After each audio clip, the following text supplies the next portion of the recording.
y vamos a empezar un poco hablando de la asociación. Es cierto que tiene mucha trayectoria y es ampliamente conocida en la isla, pero ¿nos podrías explicar cuáles son las competencias de Salud Mental La Palma?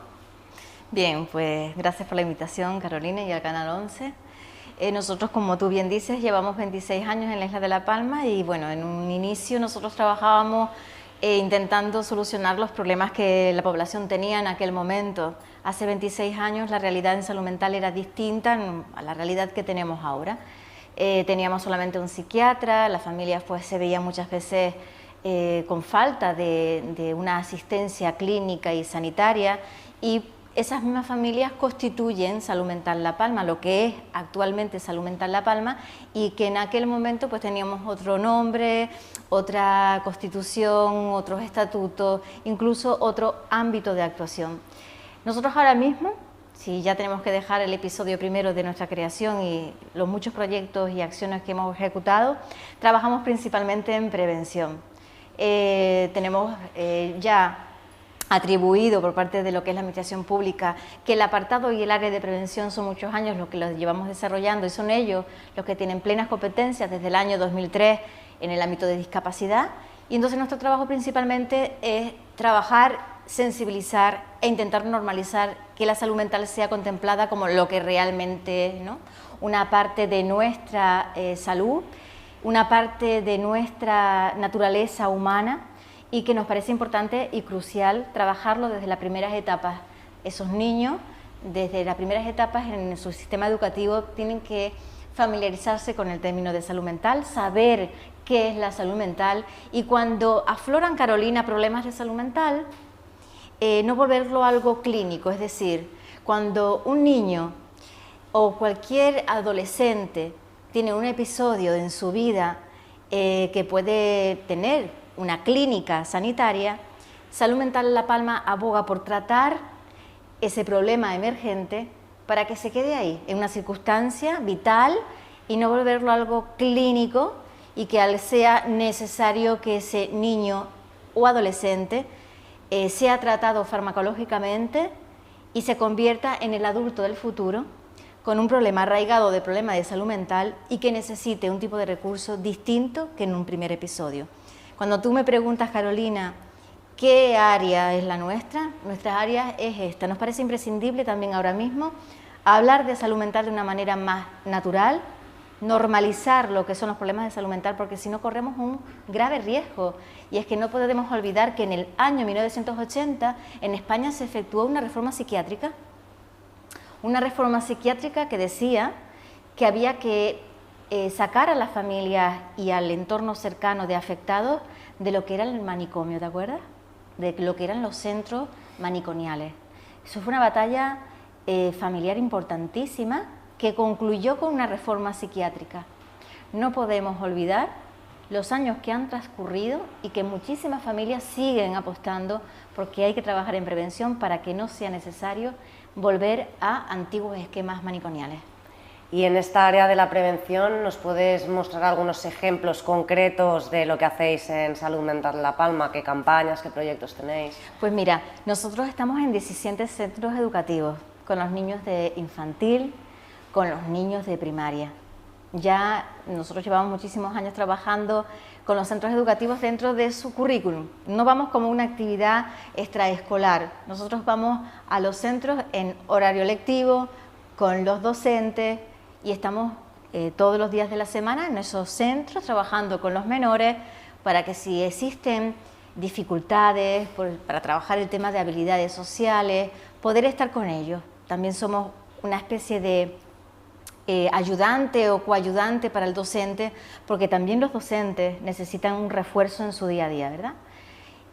También tenemos un servicio en el centro penitenciario donde trabajamos con los reclusos, tanto hombres como mujeres. Estábamos antes en el Hospital Universitario de la Isla de La Palma, y luego tenemos recursos y servicios propios, como puede ser ese servicio de refuerzo educativo.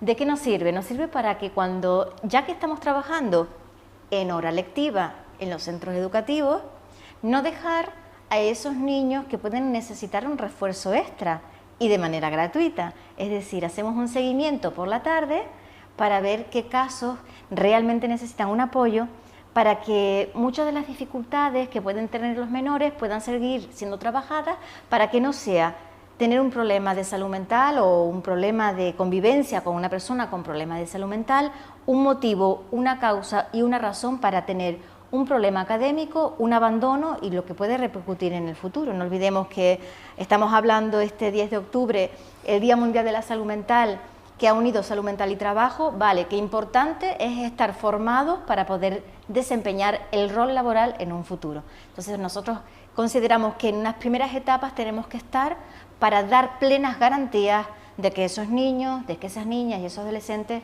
también pueden formarse y bueno, manejar las dificultades emocionales que vayan teniendo con total normalidad.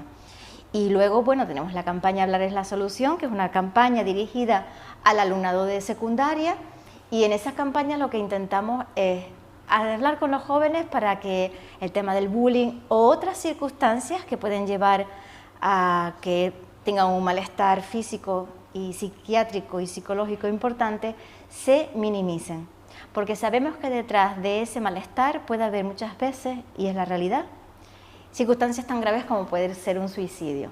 Se trata de una campaña de prevención del suicidio, se trata de una campaña que tenemos otro nombre, otra denominación. En un primer momento la denominación era La información es tu mejor vacuna, porque consideramos que era el momento de unirlo con el COVID, ¿verdad? Que toda la población estaba muy concienciada de la importancia de las vacunas, y creímos que decirle a la población en aquel momento, infórmate para prevenir también problemas de salud mental, que es tu mejor vacuna para en un futuro no tenerlo. Por eso usamos ese nombre a la campaña, y ahora el nombre es Hablar es la solución, porque dejamos y escuchamos a esos menores, a esos adolescentes, que son, bueno, un ejemplo de vida y son herramientas para nosotros en los institutos para poder cambiar lo que está sucediendo ahora en el aula. Y tú sabes perfectamente que hablamos de una realidad que está silenciada, de una realidad que es incómoda de tratar, y eso son las pérdidas de vida de esas 11 personas al día, ¿verdad?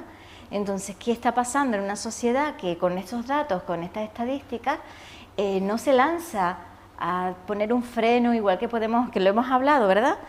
A poner un freno como hacemos con campañas importantes, con un presupuesto importante, como pueden ser campañas de prevención de accidentes de tráfico.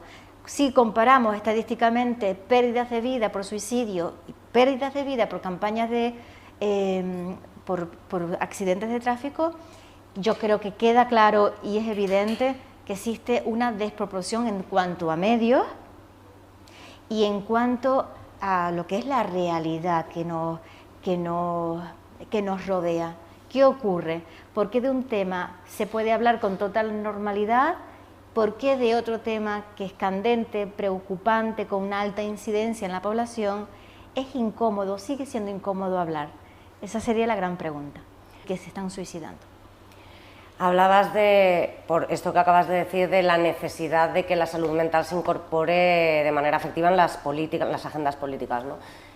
Desde vuestro punto de vista, aquí en La Palma, en la agenda política, por ejemplo, del Cabildo, de los ayuntamientos, ¿es un tema que está presente o crees que se podría hacer más en este sentido? Bueno, nosotros hemos pasado circunstancias muy complicadas, como puede ser en años anteriores el que desapareciera de concurrencia competitiva, es decir, que el tercer sector tuvo que ir a concurrencia competitiva en el Cabildo Insular de La Palma, cuando lo obvio es que llevamos trabajando durante muchísimo tiempo tener una cartera de servicios amparadas desde el Gobierno de Canarias o desde cualquier administración pública para dar garantías de continuidad. Eso también lo vivimos en esta isla. Todo lo que ha sido hablar de salud mental ha llevado, realmente creo y estoy convencida que ha llevado a que haya un cambio en lo que es la conciencia de lo que son los problemas de salud mental. Yo creo que ya no se ve los problemas de salud mental como algo ajeno a nosotros, creo que se ve como algo innato en el ser humano. De hecho, se une mucho la salud mental con lo que realmente es episodios de ansiedad, de estrés, de incomunicación, de no poder desarrollar una vida social plena, de la soledad. Es un tema transversal que está en todas las partes a cualquier edad. Creo que esta labor de información, como tú bien haces, creo que eres una persona concienciada, en tu labor como periodista, ¿verdad? Creo que toda esta labor de información, de estar en medios, en redes, hace que se haga visible lo que es invisible e intangible. Y creo que está logrando que también en esas agendas políticas, a mí me compete hablar de la isla de La Palma, ¿verdad? No puedo hablar de otro contexto, sino de mi isla. Yo creo que en la isla de La Palma podemos ser referentes en salud mental. En la isla de La Palma tenemos un premio Buenas Prácticas a nivel nacional de lo que se ha hecho aquí, tú lo mencionabas, yo no, durante la erupción del volcán. Se nos ha dado un premio Buenas Prácticas por la labor desarrollada con las familias, los jóvenes, durante toda la erupción del volcán. Pero es que en la isla de La Palma también tenemos el único proyecto educativo que se está desarrollando en las islas a partir de una consejería de educación. Serían buenas prácticas para imitar en otros lugares del territorio nacional también. Pero hay que ponerlo en valor, hay que saberlo. Hay que saber que es el único lugar de las islas donde se hace posible que se trabaje el área de salud mental en los centros educativos, que para nosotros es muy importante. Entonces, si no se lo contamos, la gente no lo va a saber. Pero sería motivo también de buenas prácticas. Buenas prácticas es cuando se entiende que no existe un proyecto similar en otro lugar y otros lugares lo intentan desarrollar también porque se comprueba que el efecto y el beneficio y el objetivo se cumple y es importante. Nosotros estamos contentos a la hora de poder ser un referente. Creo que hablábamos antes también un poco de que cuando hay que hablar de salud mental a nosotros nos llaman, ¿verdad? Que hay que hablar de salud mental incluso a nivel regional, también nos tienen en cuenta.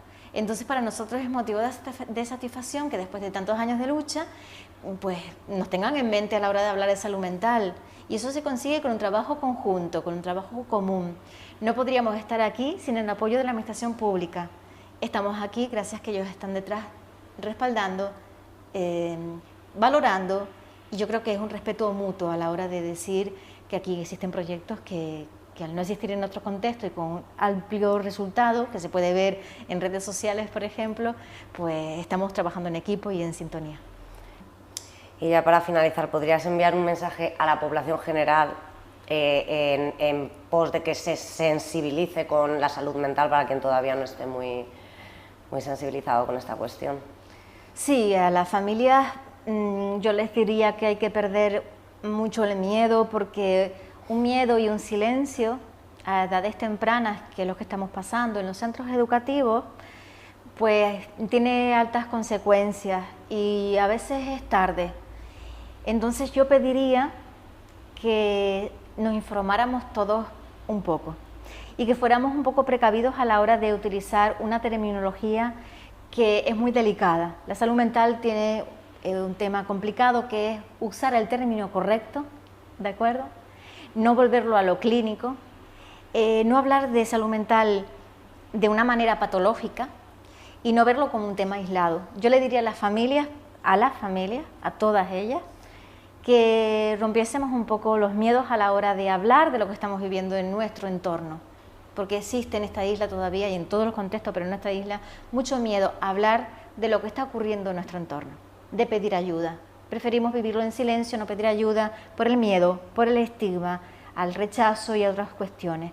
Pediría, siendo ese el mensaje que hay que lanzar, que entre todos nos informemos y rompamos el miedo para que realmente la ayuda pueda llegar, porque muchas veces que las propias familias son un freno para poder actuar, ¿verdad?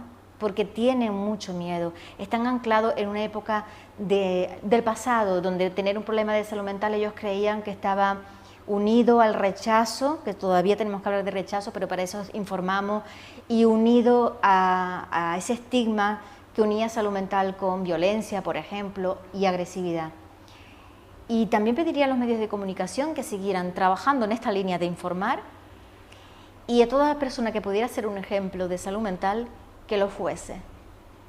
Es decir, lo mismo que encontramos campañas del cáncer con esos personajes públicos que han padecido o padecen problemas de cáncer y son ejemplo para la población, para que tengan campañas de prevención de autocuidado, en salud mental deberíamos hacer exactamente lo mismo.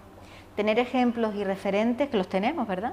Grandes escritores, y bueno, no tienen que ser personajes famosos, pero tenemos personajes famosos ahora mismo en nuestro país que hablan en primera persona de su experiencia, están haciendo realmente campañas importantes para concienciar y también pediría que esto sucediese en entornos inmediatos, que la gente perdiera el miedo también para que pudieran en primera persona hablar de su experiencia para bien, porque los problemas de salud mental forman parte de nuestro día a día.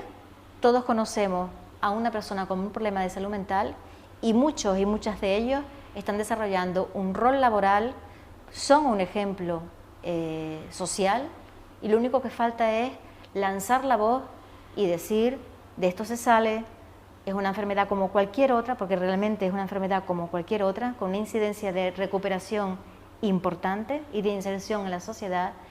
Y creo que sería el llamamiento: hablar de manera clara de lo que es la salud mental, normalizar, sin frivolizar, que eso también pasa y sucede muchísimo.